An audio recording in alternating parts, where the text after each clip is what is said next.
Hey there, welcome back to another review, this time of Star Wars, The Force Awakens.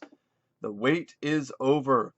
Anyway, I'm gonna try to do this as fast as I possibly can because this is one of those movies that I saw in the theater in IMAX in 3D. It was definitely a huge spectacle. There was some really great visuals in it, and I have to admit I did have a good experience. But then I decided to give it another watch. Yes, on a cam because I'm flat broke. I don't really have money to go buy. I didn't even pay for my ticket to see it. My parents did. It was we saw it. I think on was it Christmas? I think we saw it a little bit after Christmas. Actually, I think we did see it on Christmas. It was a Christmas present. We saw it on Christmas Day. So and it wasn't a bad present. It was a nice present. It was a good time. But as a film, I realize there's a little bit more problems than I really noticed the first time around because of the theatrical experience and the big grand spectacle and the IMAX and the 3D and everything. Which the film did look good in 3D and IMAX. It absolutely did. Um, but there's more to a movie to me than just the visuals and the spectacle and the splendor. I mean, the story has to be good, and it just, there's other things about a film that to me make it great. And I don't think this Force Awakens is a great movie. After watching it again without the theatrical experience, without the spectacle, it doesn't hold up as well. Is it a terrible movie? Do I think it's the worst film of the year? No. Is it even on my worst list? No. Is it a film that I was surprised by how there were a good amount of parts of it that I liked? Sure. But I saw problems with it. And at the end of the day, they're basically, 50-50. So it's like it's one of those movies. And that's why I want to get this done with as soon as possible because I hate talking about movies because it's hard to really, in my opinion, it's hard to really explain thoroughly why you feel that the movie's and it's hard. It's not fun to talk about movies because you talk about things about you like, and then there's a catch. Oh, I like this, but then there's that, and then I like that, but then there's this problem. So that's why it's a review and rant. But anyway, let's get started, shall we? Star Wars: The Force Awakens is a film that's directed by J.J. Abrams, and it's written by Lawrence Kasdan, uh, J.J. Abrams, and Michael Arndt.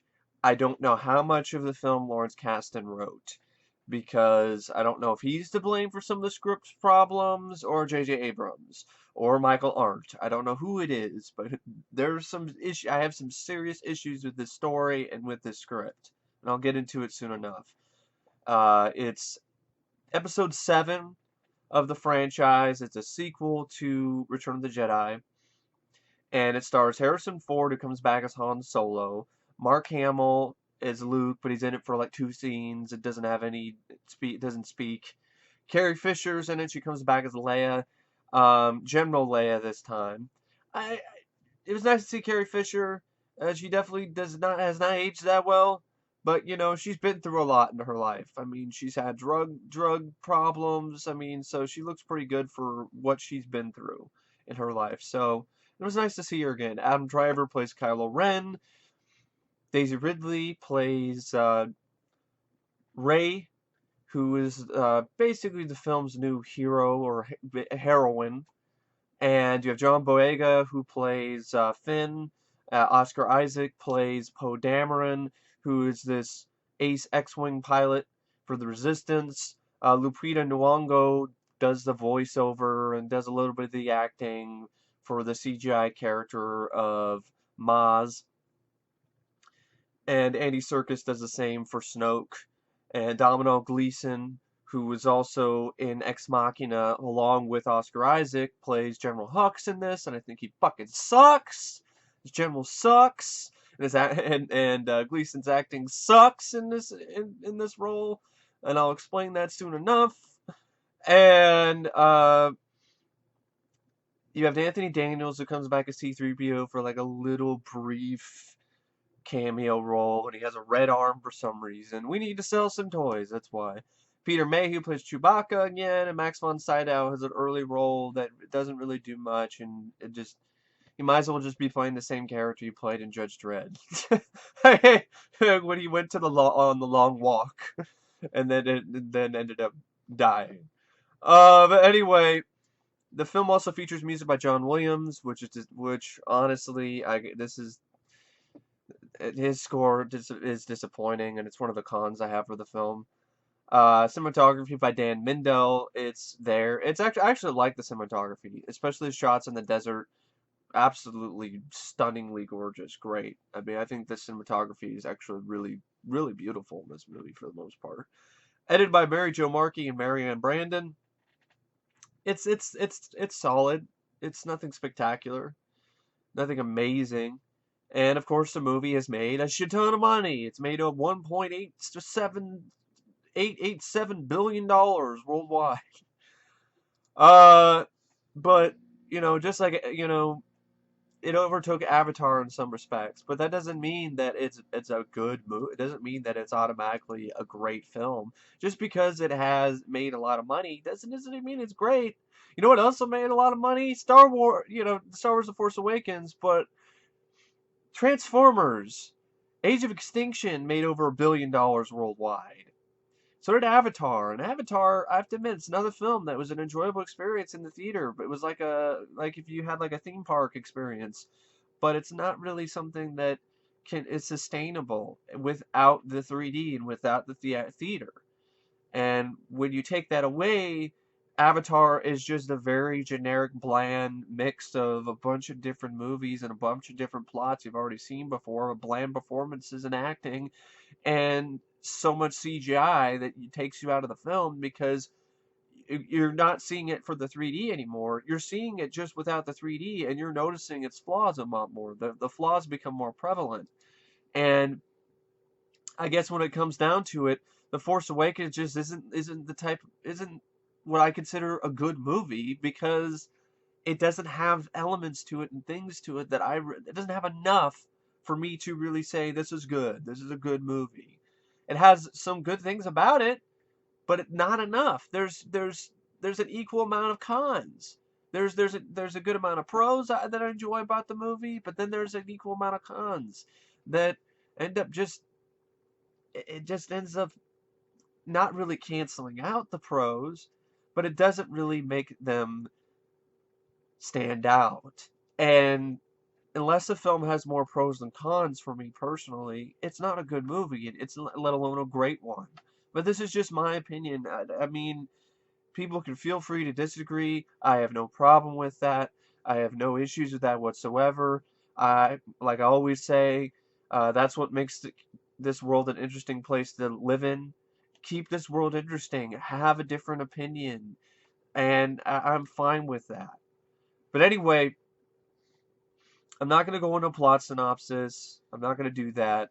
There are going to be some spoilers in this. And I'm not going to be talking about behind the scenes because if you want that, just go to the Wikipedia article. But anyway, what I'm going to do right now is I'm going to talk about some pros, things about the film that I like, and then I'm going to talk about cons, things about the film that I don't like.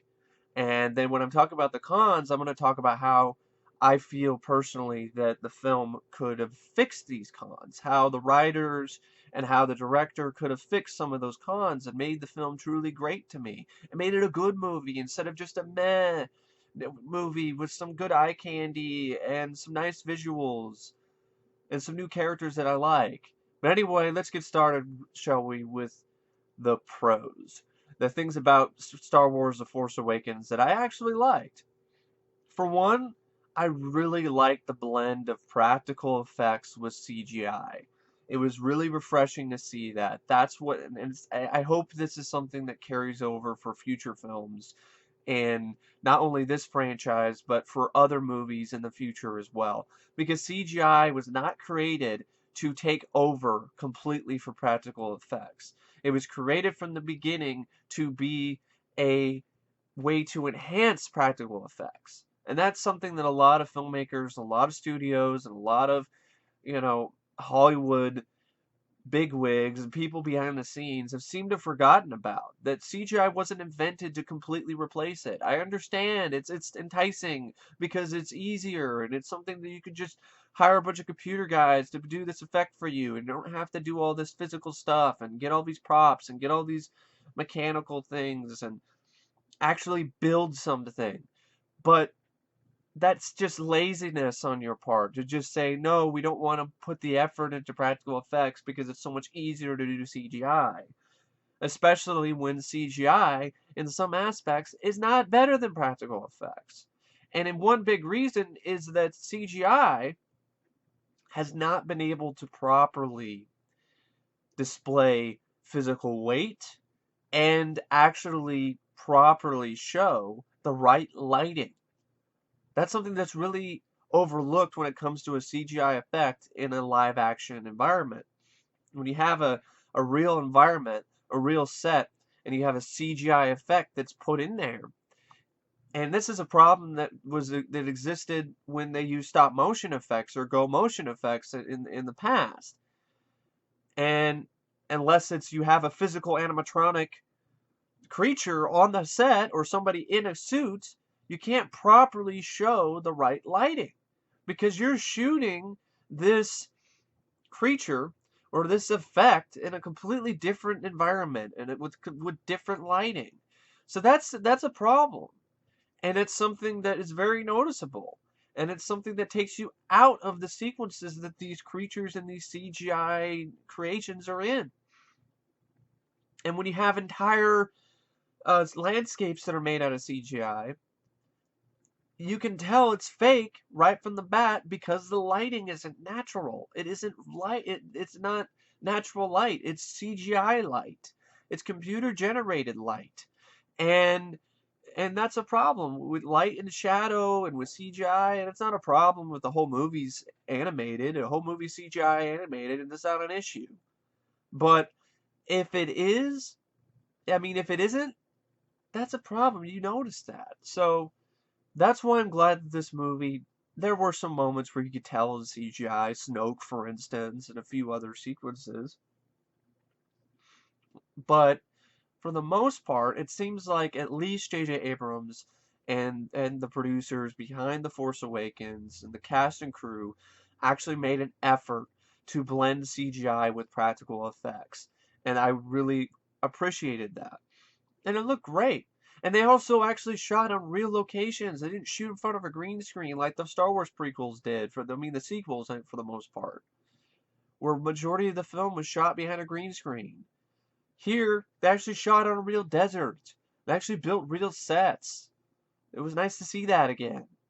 I hope films like this and Mad Max Fury Road's success, critically and financially, is going to lead studios to do this more often because it really enhances the experience of watching a movie.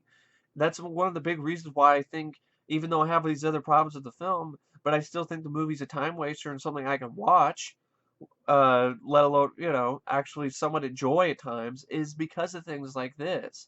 That it goes above and beyond and actually does that.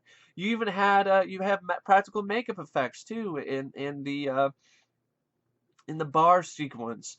You have the practical makeup effects for these other creatures and these other monsters that are on Jakku.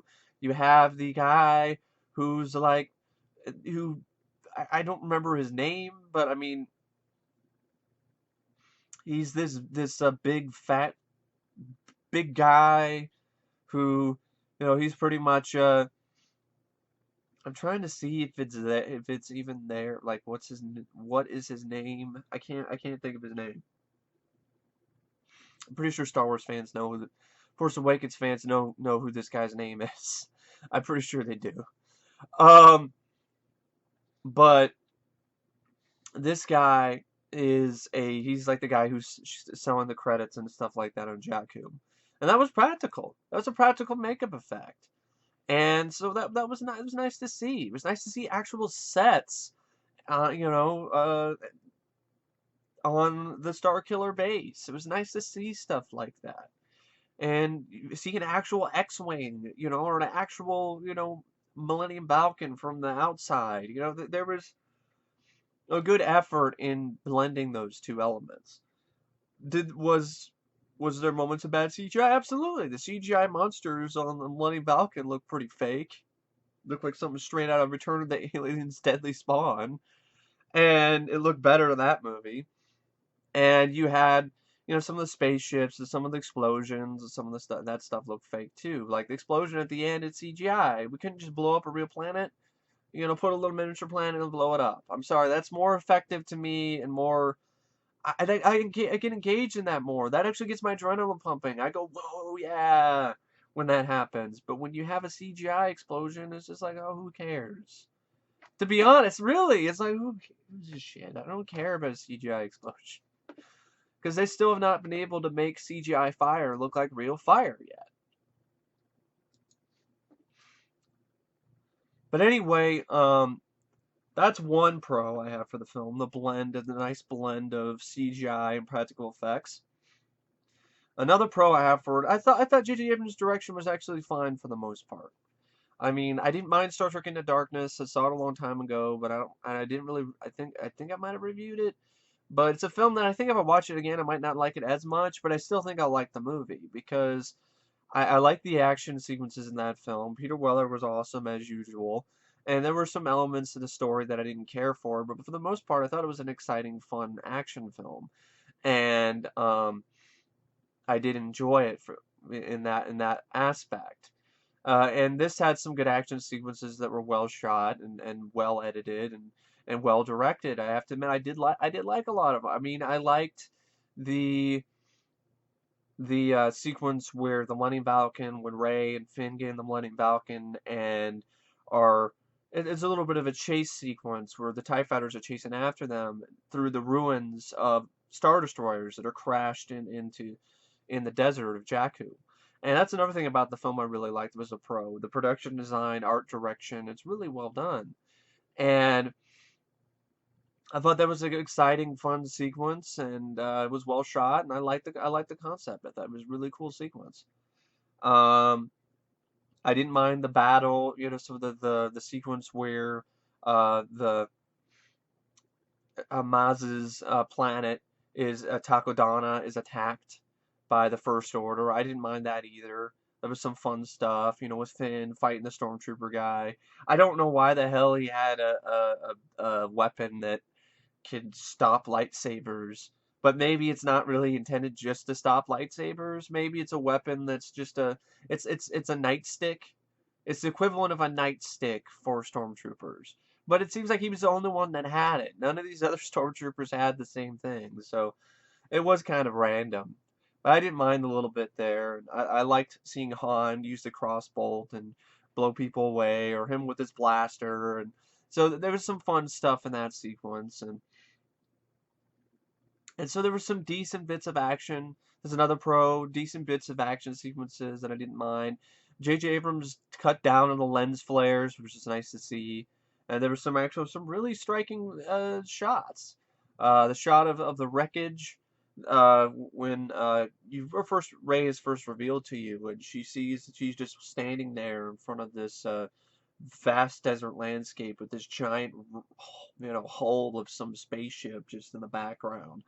That was really effective. And actually showing her go down and search scavenge inside an actual set. That was nice to see too. And there's a shot of the TIE fighters when they're flying while the sun is rising or it's setting. Or I mean, it's a great shot. It's totally something straight out of Apocalypse Now. And so I thought for the most part, Abrams did a good job directing the movie. It had a good look and feel to it, and it definitely did have a big size and scope. I think his writing though leaves a little to be desired. But as a director, I don't think he's terrible. I don't think he's the next Michael Bay or anything like that. So I thought he was fine. I actually think I'll like J.J. Abrams' direction more in this than I like Colin Trevorrow's direction in the next film because I was not impressed by Jurassic World, and I hope he doesn't convince the producers to do away with all the goodwill that this film had with the practical effects and the CGI because of what he did with Jurassic World, where he pretty much had one practical effect and the dinosaur died, and that was practical, and everything else was CGI. And he even is a champion of CGI. So I just, I'm worried. I'm worried about Colin Trevorrow handling episode 8. But anyway, some other things I liked about the film, the costume design.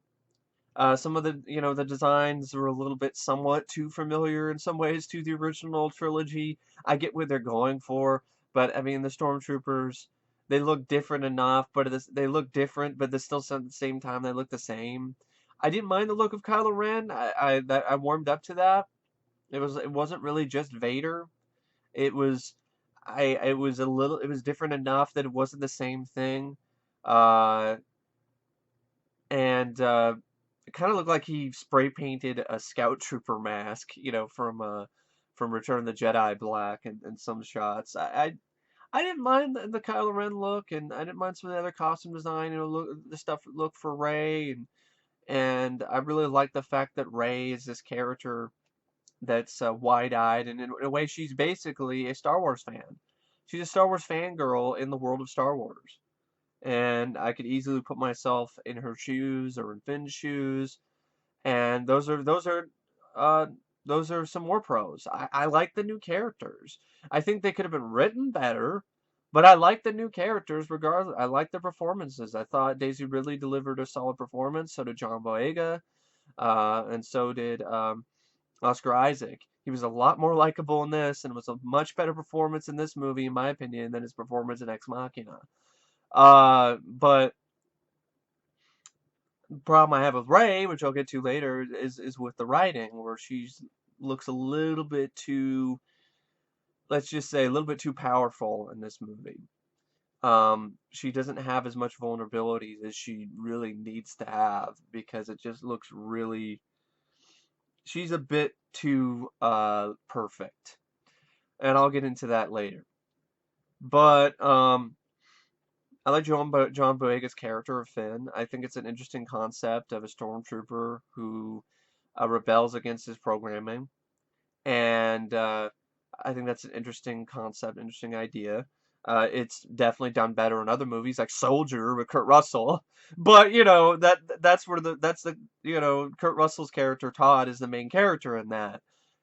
Finn isn't the main character in that, so we'll flesh out Finn's character some more in future installments. Poe was a fun guy. I liked his personality. He was a fun character, and um, I think there were some problems with his character too. I mean, he just looked a little bit too unstoppable. Like he had the Force in the last, act of the movie. But it is what it is. I thought Lupita Nyong'o, who did the voice and over for Maz, did a pretty solid job. I personally didn't feel she was just another Yoda because she's old and wise, okay, but she's not a Jedi. She doesn't have the Force, and she's not training anybody. She's just there to offer give some advice. That to me, that's just I don't think that's the same character as Yoda, but it's fine if other people feel that way, and I know some people that do. Uh, uh, but but yeah, and I like BB-8. I did. I like BB-8. I like the scene with him where when him and John Boyega gives Finn gives BB-8 the thumbs up, and BB-8 comes out with his lighter and gives him the thumbs up. I thought that was a fun scene, and I like the sequence where BB-8 and R2 work together to finish the map for Luke, and I think that's a nice way to bridge the old with the new. Visually, I thought it was a really nice sequence. I thought it was well handled. And the older cast members that came in did a good job too. I mean, I like Harrison Ford. I thought he did a good job as Han Solo. There's things about Han Solo that I don't like, which I'll talk about soon. But for the most part, I liked Harrison Ford. I thought he did a good job performance-wise. He kicked some ass. It was nice to see that. Mark Hamill, I don't have much. I can't really say anything about his performance. He didn't say a line. Didn't have a single line of dialogue. Carrie Fisher, I thought did fine. But yeah, Daisy Ridley, I thought did a good job because you think it's her first performance, and it's pretty impressive in that regard. Adam Driver's Kylo Ren, when he has the mask off, I mean, it's pretty cringeworthy. When he has it on, it's fine. But when he has it off, no. But I'll talk about that later. I can't do it. He looks like a sucked up Gene Simmons. Like if Gene Simmons lost a bunch of weight. It's like, put the makeup back on, Gene. You're not a very good looking guy. Adam Driver's not a very good looking guy either. But put the mask back on. Uh, you're scaring the children. Andy Serkis, not impressed. And I'll talk about that later. But anyway, I can't really think of anything else in terms of pros. I mean, I like some of the action sequences. I like the mix of practical and CGI effects. I like some of the new characters, and I thought some of the performances, most of the performances by the cast were pretty solid. Like the art direction, the costume design, the some aspects of the story. I mean, because I like the concept that Rey is a fangirl in the Star Wars universe. One of my favorite scenes in the film is where she's just eating her breakfast or lunch or whatever, and she puts on an old Rebel helmet, and she's just sitting there eating her lunch and just looking around. And chewing and just enjoying herself, and she lives inside a down TIE fighter. I really like that aspect of the film. I really think they could have fleshed that out even more with that character. Um, and there's some fun moments, with the old cat, with Han and Chewie. I like the scene on Starkiller Base where John Boyega's character Finn is talking about, I don't really know how to disable the shields. I mean, I went to the sanitation department, and he's like, what? You know how to disable the shields? And he's like, well, yeah, maybe you could use the Force or something like that. It's not how the Force works. And then I like how Chewie then speaks up, and then Han's like, "You're cold." So so there's some fun back and forth there. I like when Han gets Chewie's blaster and he uses it and it blows everybody away, and I love his crossbow, and I love how Han's like, man, I like this. So there was some fun stuff like that in the movie that I did enjoy. I did like. But yeah, but those are all the pros I have for the film. Now we get to the cons. And it might look like the pros when I talk about the cons, it might look like the pros outweigh the cons, but what I'm saying is it's not the amount of pros that makes a movie good for me or great. It's the how powerful they are or how big their impact is. And if the cons impact is bigger than the impact that the pros have for my overall enjoyment of the film, then that's a problem. And that's where we get to the cons of The Force Awakens. Big, big con for me, and I hate to say it, John Williams' score. This is the most disappointing, most forgettable score I think I've ever heard him compose. This is a composer who is legendary. He's a composer that has made scores for films that are memorable, for movies that aren't that memorable. Like, for example, Dracula from 1979 with Frank Langella. Not really that memorable a movie, not even really that great of a movie, but the score was fantastic. John Williams does that, and this score is forgettable. The most memorable things about it are reprises of bits and pieces of the scores from the original films in the trilogy. I think he did a much better job for Phantom Menace, where he actually created new music that was unique to that film, like Duel of the Fates, which is one of my all-time favorite John Williams scores. And here, you don't have anything. Even the one score that somewhat sounds good to me, that isn't just a rehash, sounds like a rehash. Da da da da da da da da da da da da da da da da da da, or something like that. It's like the one that the score that plays when Poe and the X-Wing fighters show up and help defend the Maz's Maz's planet, Takodana. So it still sounds familiar. It still sounds like the same score. It sounds like a score you would hear in the original trilogy. And I really think it should have been different than that. I understand why it's there, but you don't need to have everything sound so familiar.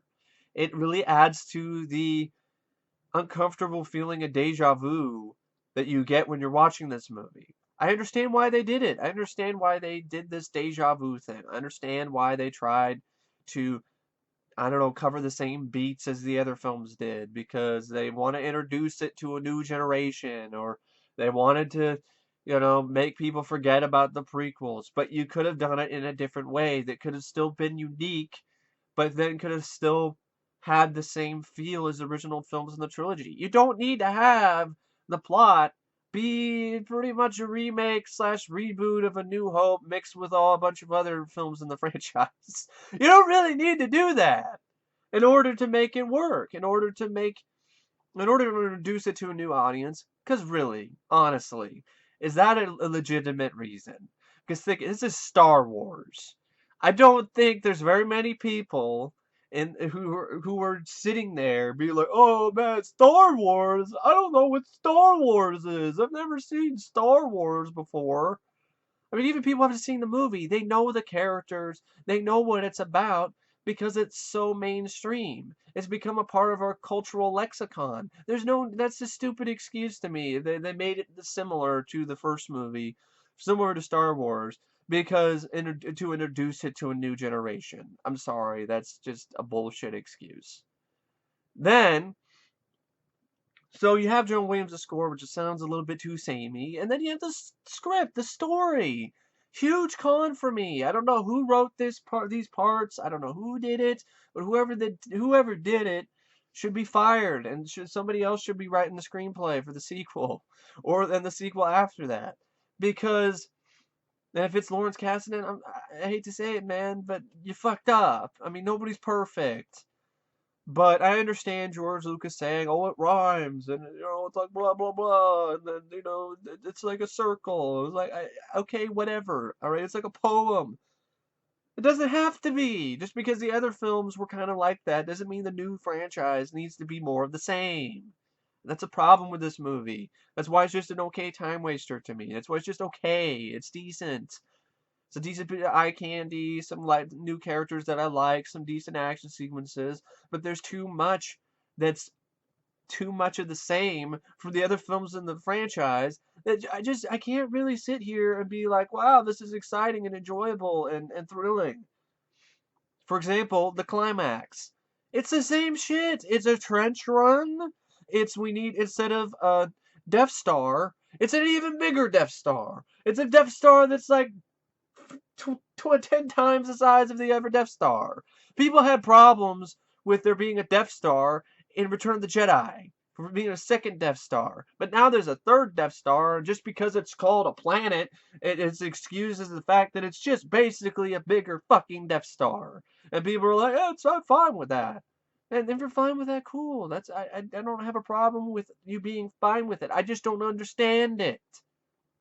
If you're one of those people, especially if you're one of those people who had a problem with the Death Star being reused in Return of the Jedi, and then you have the Star Killer base, which is just a bigger fucking Death Star, and they even show it when they're preparing for the battle. It's another Death Star. No, this is the Death Star. This is Star Killer base.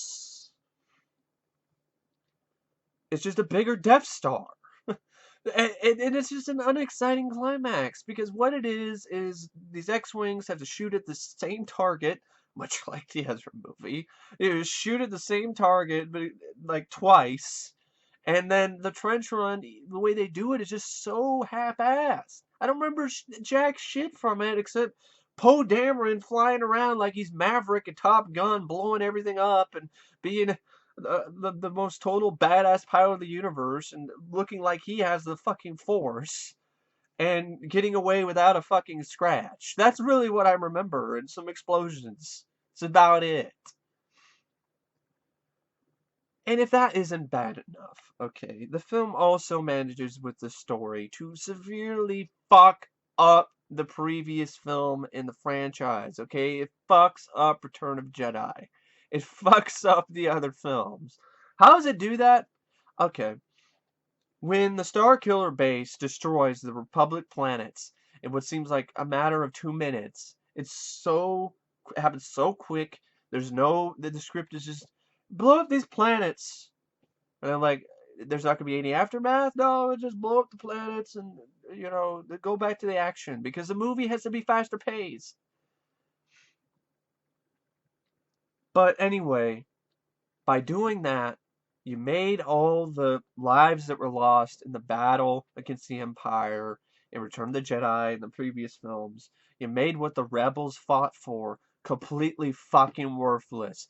Great job! Nice one, writers! I really appreciate that. That's fantastic. You come up with a sequel and you decide to basically come up with the laziest, most shit fucking terrible, I mean, shit-tastic fucking way to bring the franchise back to square one because you want to be like Star Wars with this new franchise. You want to be more of the same instead of something different. We gotta have the new Empire, the First Order, versus the little rebel faction, which isn't called the Rebels anymore. It's called the Resistance. So what we need the Resistance, and then we need the fucking new Empire First Order, who's bigger, and so you have a small underdog versus a big, the big favorite.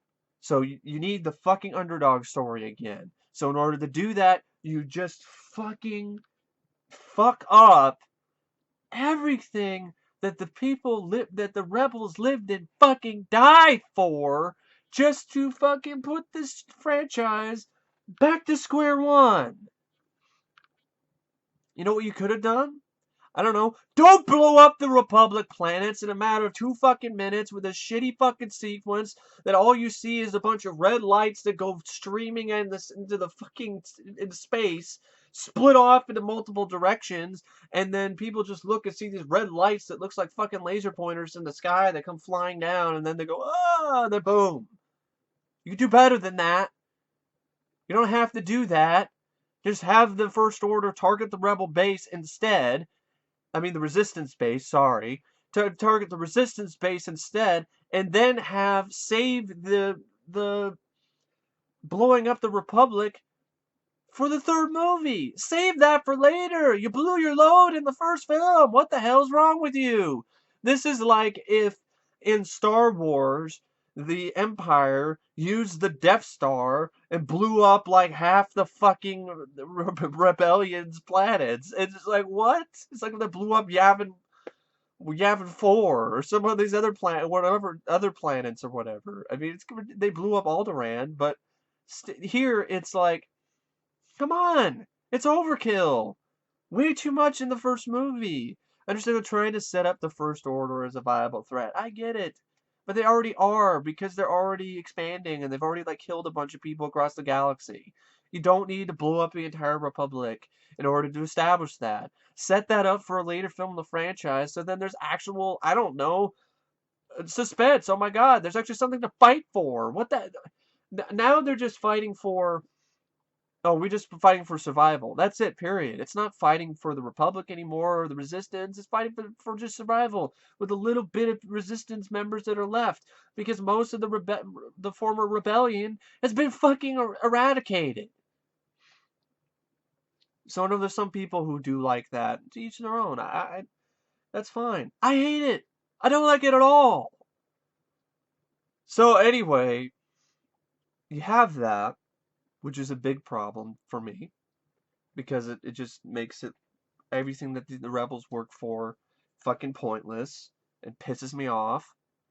And they had 30 years of peace only to be fucking eradicated, and they're not even able to fight for it. They're not even able to fight. They can't even put up a fight. It's just, boom, you're done. That's it. And I don't like the sequence that happens before that either, with fucking Hux overacting his ass off, going like, "This will be the day that will go down in history!"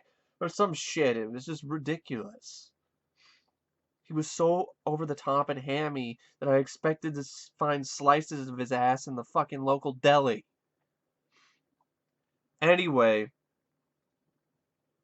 that's a problem. That's a huge problem with the story. Here's another one. Character of Kylo Ren. I understand people want like Kylo Ren being some emotional character who isn't just a one-sided character. Okay, I understand that. They don't like one-dimensional characters, one-dimensional villains. They like the fact that he's emotional. I don't. You know why? Because the film didn't handle it very well. If he was emotional from the beginning, I'd be okay with that. But when you first see him, he's a badass stopping laser bolts in midair and basically being a badass. Showing him later does not really fucking. I don't like that. That makes your villain look weak as fuck. And he also ends the film flat on his fucking ass. So I understand being vulnerable, but to a point. You can do it better. Like get one temper tantrum, not two, because the second one makes him look like a fucking punchline.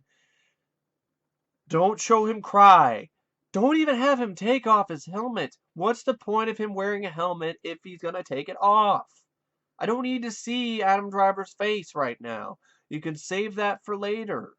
I don't need to see it. We didn't see Vader's face in the first movie in Star Wars. We don't need to see his face. And second, like I said, third, don't make him I don't want to see him fucking cry. What badass villains do you know that cry? I can't think of one. I cannot think of one. I can't do it. I mean, and by showing all of these, him throwing his armor down and showing him be so emotional and fragile from the beginning really hurts his character. And it also doesn't leave much extra development for future films in the franchise. Don't you want to see him become the badass and the ruthless character? You know, he's a villain in training. Don't you want to see him get there? No, I don't. I just want to see him be a badass villain. I don't need to see him become a badass villain. We already dealt with that shit in the prequels. I don't need to see it again. Second, fourth, whatever, fifth, sixth, fucking eighth. I don't really like that approach. You can't, and if he, like I said, if he was shown as emotionally fragile from the beginning, and he's not stopping laser bolts and shit in midair, then I'd be okay with it. But that's not what happens here. So what we have is a character who tries to be a badass and looks the part for half the movie, and then becomes a moping, whiny, emo bitch. Great. It's a terrible way to set up your new big villain for the new franchise. Just like Man of Steel, I didn't want to see Superman. I don't want to wait till Superman becomes the Superman that I know he is and should be. I should not have to wait for the fucking second movie to see Kylo Ren actually be a badass. Give me a break. But anyway, that's just me personally. That's fine if people are fine with that. A lot of people like that, and that's cool. That's fine. And speaking of Kylo Ren, the battle with him and Finn and Rey at the end. And any lightsaber battle. J.J. Abrams is not good with directing lightsaber battles. There's this pretty shitty, piss poor choreography. He makes it look like it's going back to the days of Star Wars, where they're fighting like they're fighting with broadswords. And I really don't like that. It was much better when they weren't doing that. That's one thing about the prequels I do like. The lightsaber battles are actually really cool and inventive, and actually use the lightsabers to their fruition, and actually do something with them that is stuff that only lightsabers can do. This is just ting, ting, ting, ting, ting. It's very. Of course, Kylo Ren's sword is basically just lightsaber is basically just a light broadsword anyway, so kind of makes sense that he's wielding it like one. But anyway, he does beat Finn. Finn doesn't beat him. Finn tags him once, but that's once too many. I mean, he should have handed Finn his ass just quickly. Crossbow bolt to the fucking side or not. Give me a break. He's supposed to be this big badass. You should take care of the stormtrooper janitor in no time. Finn puts up too much of a fight, in my opinion, with Kylo Ren. Then you have Rey, who's getting her ass handed to her, and then she just calms down. I close my eyes and I calm down, and now I'm a badass Force. And now I know the Force, and I can do all this cool shit. I can just fuck up Kylo Ren and beat him. Bullshit. This is the problem I have with her character, the way she's written. She's too powerful. She's too awesome. She has no vulnerability. What? There's Luke didn't do that. Luke, yeah, he used the Force to blow up the Death Star, okay, but that's different than beating Darth Vader in a lightsaber battle in the first movie. Give me a break. I don't want to hear this. He was shot with a crossbolt, and he was dealing with the motions. I don't give a shit. What? That's an excuse for him to get his ass kicked by a first-time Force user? No. Fuck no. Period. No. That's just shitty writing. Anyway, I don't want to talk much more about that. I mean, just fucking... Actually, I'll talk about how you can fix it. You know how you can fix that, in my opinion? It's easy. For one, have it so Kylo Ren beats Finn's ass easily. Okay? He doesn't even put up a fight. That's it. Just pones his ass. Then have him really fuck up Rey. Not to the point where, she's, debilitated or anything, but really beat her. And then, maybe he'll walk away or something, or then he'll try to go kill her, because they have the whole thing where she might get knocked off the cliff. She calms down, puts up a little bit of a fight, but she's still not winning. She doesn't win. She should not win her first fight with Ren.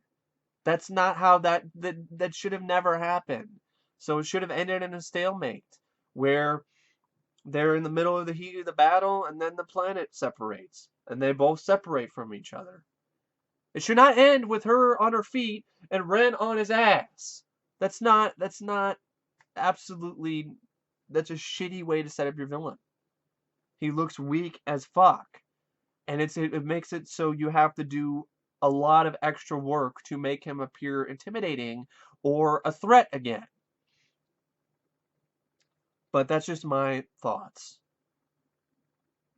I guess this is going to be a long one, because I have a lot of shit, there's a lot of shit to get off my chest and problems I have with this movie.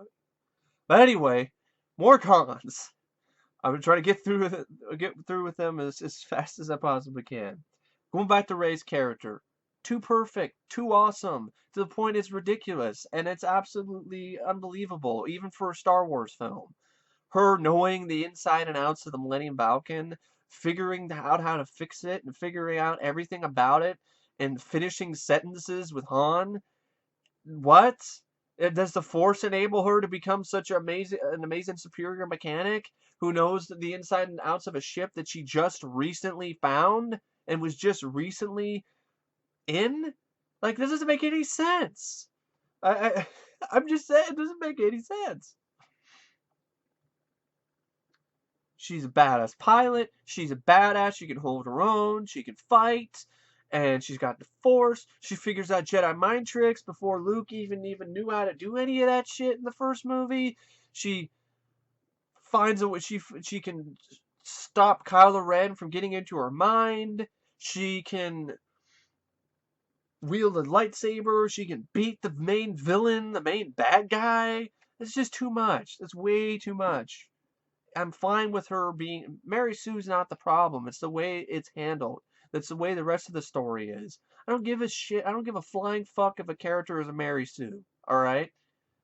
Because if the rest of the movie is good, and the rest of the story is good, and there's more things about it that I like, it doesn't matter. But in this instance, there isn't. There isn't. So, and it's the point where it's just a little bit too far-fetched for my tastes to believe that she would be this awesome. But anyway, I still like Daisy Ridley, though, and I hope they really do flesh out her character and show her actual vulnerabilities in the later films of the franchise. Not just, oh, I can't leave home because my parents might come back. That's a very weak little bit of vulnerability.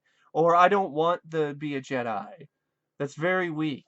Everything else is like, I'm super badass princess of the galaxy. And then there's a little bit, not enough. Luke, he was a farm boy. He figured out he decided to join the rebellion.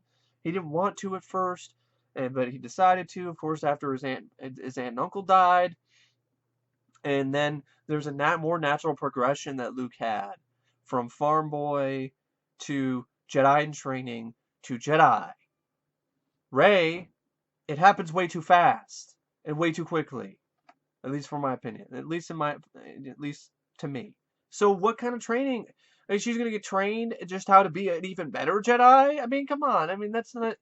That's this is not. I just don't. I don't care for that. And then you have another problem I have, another con with the movie, where and this is a big one, and this is probably the last one I'll talk about in terms of cons, because there's other stuff. I mean, I like the last battle, but I already talked about the trench run and everything. Han Solo's death. I don't like it. It reminds me too much of the weak ass fucking death that Flynn had in Tron Legacy, and Han failed because he tried to get his son to come back to the light, and his son fucking kills him in a very weak ass fucking way, and Han doesn't die a heroic death, and I don't like it. It's I understand why they did it, but it doesn't make any sense to me because okay, people say he did it, it happened that way because Ren has to kill Han so he can eradicate all the light, so he doesn't have to fight between the light and the dark anymore. Okay. Yeah, but here's the problem with that. Even if he kills Han, he still has his mother who has the Force. He still has Luke, his teacher, who has the Force. And he has Rey. We have no idea what kind of relationship she has with Kylo, which there might be something because when they told her there's a girl on Jakku, he's like, "What girl?" So there might be something there between those two. So that's three. That's three characters from the side of good, from the side of the light, that have the Force. Han doesn't have the Force. So if anything, killing Han, okay, alright, that's one step further into the dark side. But don't give me this bullshit that because he kills Han, that he's all the way to the dark side now, and there's no light left. Give me a break. I mean, unless he killed Leia and Luke and Rey, then I'd understand. But just Han, no. That's why I don't like it. And it wasn't a shock to me because I know Harrison Ford wanted Han to die for many years. Probably only signed on to this movie if Han was going to die. And since Harrison Ford was only going to be in the movie if Han died, that's why I wish he had a heroic death. And here's the concept I have. And it makes the climax better too. And doesn't make it just the same shit that I saw in A New Hope, but worse. Okay? So, you have the X-Wing fight, and the pilots, and they're shooting at the targets, and the shields got disabled. And in my concept, Rey and Finn are the ones that detonate the charges. And it's not Han and Chewie. Earlier in the climax, it looks like they're done for. So then the Rebel Squadron, after the shields are down, they start shooting at that same target. Okay. And then they have the trench run. But it's not easy. There are pilots getting down right and left. Poe looks actually he looks mortal. He doesn't look like some superhero. That's a good concept. He looks mortal. It looks like the Resistance is not going to be able to do this. And then Han and Chewie show up with a heroic, triumphant return. But the blasters are jammed on the Millennium Falcon. So they can't shoot at the target, the thing, whatever it is that keeps the Starkiller base intact. So Han and Chewie, they realize how big the stakes are and how high they are, and what's at stake. Minutes, it's a countdown. There's no time left. I mean, if they don't stop this, the whole resistance is going to be destroyed. The entire rebellion's gonna be destroyed. So Han and Chewie decide to sacrifice themselves and the Millennium Falcon and crash into whatever it is that keeps the Starkiller base intact. They make a heroic sacrifice. And then you don't have this half-assed relationship between Chewbacca and Rey, which I don't buy at all. There's no chemistry between those two. And because I don't buy Chewie with anyone else other than Han anyway. They're inseparable. They're like family. So in this concept, they both die in a blaze of glory.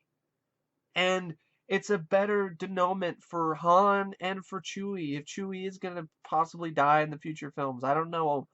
But at least with Han, it's a better way for him to go out like a hero, like the badass that he is. Not looking like he fucking shat himself. But anyway, that's just my idea. It's my concept. And I'm fine with the Millennium Falcon getting destroyed because it's Han's ship. It shouldn't be one of this, oh, we give it to somebody else. No, it's Han's ship. Yes, it's one of Lando's at one time, but we associate that ship with Han Solo. I'm never going to associate that ship with Rey. She should get her own ship, not the Millennium Falcon. But that's just my personal opinion on that. Yeah, I think that would improve the film. I'd like it. I'd actually think I'd like it a lot more if it did have just that. If it had two things. Han dies a more heroic death. You have the trench run actually feel like there's high stakes, and Poe isn't some superhero, and then actually, oh my god, people they might not be able to do it. Then it doesn't feel like the same climax as A New Hope, and have the battle with Kylo Ren and Rey and Finn be a lot more in Kylo's favor, because it doesn't make any sense for it not to be. And at least in my opinion, if you're trying to set up a villain for a new franchise, I think they did a piss poor job at it. They did a good job in the beginning, but they fucked it up. And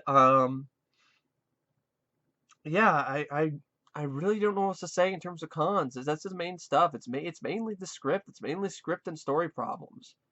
The way that certain characters are approached, and there's characters like Hux who needs to tone it down, way down.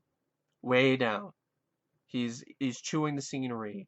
He's chewing so much scenery in this movie. He's gonna be shitting the scenery for weeks. Tone it down, way down. Turn it down from 11 down to like a 3 or 4. You're not the lead, Domhnall Gleeson. Tone it down. Simmer down now. Snoke, lame ass fucking character. It's a giant fucking alien in a CGI throne. It looks like shit. And it just seems like a wannabe Palpatine already. Seriously, it would have been much better if they didn't even show us Snoke. Don't even show me Snoke. Don't even show me some giant CGI alien in a fucking throne. Okay, just when Snoke talks to Ren or anyone else, it's completely shrouded in shadows. You only hear his voice. Leave what Snoke looks like to the people's imaginations and for the future films in the franchise. Because the way he looks like now is some generic fucking looking space alien. He looks like one of the Watchers from Marvel if he like became a zombie or something. Anyway, there's that. Those are those problems. Captain Phasma, what the hell? Completely useless character.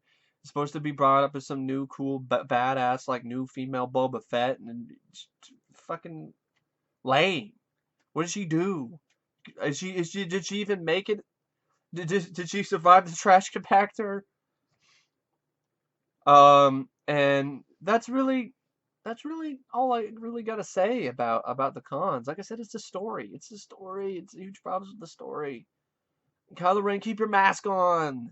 If I only want, maybe in a little later in the battle with Rey, maybe part of it gets seared off, but don't take the entire thing off. You look like Jeff Goldblum from The Fly.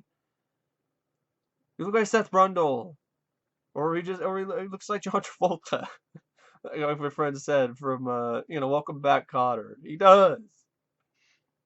It's just no, absolutely not. Keep the mask on.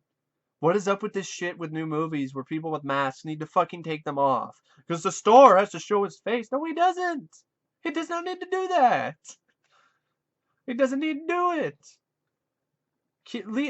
Keep the mystique of what Kylo Ren looks like. There's no need. We already know what Adam Driver looks like. We don't need to see him take the mask off. But that's just me personally. But anyway, yeah, I don't know what else to say. I mean, like I said, I was going to be short, but fuck it. Short when it comes to my videos, come on, that's not going to happen. But I had stuff on my chest I had to get off. I really wanted to explain things. I wanted to go in depth and explain these problems that I have with The Force Awakens and why they prevent me from really liking the movie. It's just not my type of movie with these problems. If these problems were fixed, then it'd be more my type of film. But that, it's fine. It's could have been a lot better. It could have been worse. Could have been like episode 2 or episode 1 bad, but at the same time, it could have been a lot better, in my opinion. But anyway, yeah, I really don't know what else to say about Star Wars The Force Awakens. Talk your ear off about it already. Except it's a rated out of 5 stars. Like I said, I give it 3 out of 5. It's mediocre. It's okay. It's so-so. It's decent. It's watchable. It's a time waster for me, but it could have been so much more than that if it just fixed some of these problems that I think are just that really hold it back. And so right now you have a very adequate, decent foundation for the future films in the franchise, but it's not strong. So there's a really good chance that they could fuck it up and fuck everything up in the process if they don't make the next installment considerably better. And if they don't play it as safe as they did with this movie.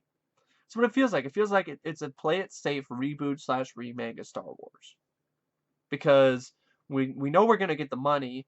Disney doesn't want to take chances or take risks because of what happened with the prequels. So they're playing it safe. But they completely missed the point that it's not the fact that the prequels took risks and were different that was the problem. It was how those differences and how those changes and those risks were taken, how they were approached, how they were executed that was. And that was the problem with the prequels. Not because they were just different than the original films in the trilogy. It's because of how those differences and how those changes and how those new stories were executed. That was the problem. They were poorly executed. Interesting concepts, some good ideas, but they were poorly executed. They should have looked at that and said we can still do something creative and unique and different with this new film's this start for the new franchise, but realize and work hard to make sure that we don't make the same mistakes as the prequels did and execute them better. And hopefully, if they realize that with the second film, third films, okay, they got their play it safe reboot remake out of the way, introduced the new characters, all right, created a little bit of a bridge between the old and the new. Okay, now with episodes 8 and 9, really go all out. Do something different. Do something unique. Do not give me another Empire Strikes Back, or you can fuck off. You could go fuck off. Seriously. And then I would just, this won't even be a time waster for me. Because it would just be, oh, it's just fucking Empire Strikes Back. Great, if I want that, I could just watch The Empire Strikes Back. Fuck you, Disney. But I hope they don't do that. And I hope they don't, because there's a decent amount of backlash that this film has gotten from some fans, justifiably so, in my opinion, for being too much like the previous films in the trilogy. The plot was too similar. And that's what really prevented the film from really standing out for me. The plot was way too similar to Star Wars. It was just like, okay, and there were some differences that didn't make it exactly the same. It's not a shot-for-shot remake, but a remake doesn't have to be shot-for-shot. That's a different genre of remakes. That's a different genre of remake entirely. That's a shot-for-shot remake genre, like Psycho. This is like those other remakes, like the fucking Bitcher or some shit, which there's changes and shit, but it's not a lot, and it's still the same, technically the same plot. There's just a few things that are switched around. Or like the Poltergeist remake. So the same sort of stuff. And I expected better. I wanted better from this. And all this wait and all this time and and Disney saying expanded universe doesn't exist and it's non-canon, and then it's just lazy reboot remake of Star Wars with some characters I like, some special effects, and some good bits here and there that I enjoy, and I can watch the movie, but it all hinges upon what they do next. And I'm going to reserve judgment my final judgment for this film on what they do next. And if they fuck it up and they just do fucking lazy ass reboots, remakes of other films in the trilogy for the sequels, then this whole fucking franchise can go fuck itself. But I don't know yet. So I'm going to wait for final judgment of this until I see the other movies. But if I'm just looking at this as a standalone right now, it's okay. I pick it up for maybe $5 and clear it somewhere. I'm no rush to buy this in Blu-ray when it comes out. I'm not. I'm really not. I'd rather have the original trilogy unedited, and unaltered, and rather have that instead. But yeah, it's kind of frustrating the fact that this is the best that they could do.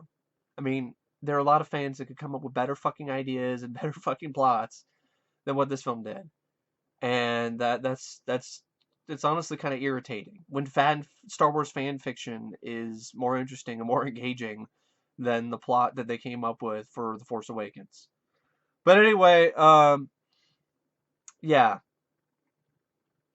that's my opinion on The Force Awakens. You can take it or leave it, fine with me. Anyway, thanks for watching, and stay tuned for more, because I'm gonna do a video about my ideas of how I would approach this franchise the way it is. I mean, ideally, I would just wish that they made sequels in the early 90s with the original cast and adapted Shadows of the Empire and Heir to the Empire and those expanded universe novels. Ideally, that's what I would have liked to have happened. But since that's not going to happen, I'd like to talk about how I could take this story, make it a little bit better, and carry, do something different, do something actually unique and something pretty unexpected for the future films in this new franchise. And I'll talk about that in a completely separate video soon. And I'll start, reviewing the prequels. This is great. I'm really fucking looking forward to reviewing and watching the prequels. I really, really am. But anyway, thank you for watching this long ass fucking review and rant of Star Wars: The Force Awakens. I hope you enjoyed it, and if you like the movie, that's awesome. Like I said, keep this world interesting. Have a different opinion. I have no issue with that. Anyway, thank you for watching, and I will see you guys later. See ya.